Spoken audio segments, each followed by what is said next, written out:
বান্দরবানের ঐতিহ্যবাহী মুন্ডি খাচ্ছি, তো শেয়ার করি আপনাদের সাথে।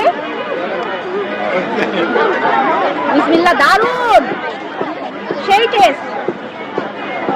ঢাকাতে পাওয়া যাচ্ছে। এবার কিন্তু ধানমন্ডি লেকের এই পহেলা ফাল্গুনের মেলাতে ভাইরাল খাবার ছিল এই বান্দরবানের মুন্ডি। তো আপনারা সবাই একটু কি বলবো, টেস্ট করে দেখবেন। দারুন, আলহামদুলিল্লাহ, খুবই মজার। আচ্ছা এদিকে আয়, তুই তো মুন্ডি খাচ্ছিস, এখন বল মুন্ডি কেমন লাগছে? দারুন। হ্যাঁ, আমাদের দুজনের কাছেই মুন্ডি লাগছে দারুন। মুন্ডি, পয়লা ফাল্গুনে মুন্ডি ভরা শুভেচ্ছা থাকলো। শুভেচ্ছা সবাইকে, ধরে বল শুভেচ্ছা সবাইকে। আল্লাহ হাফেজ।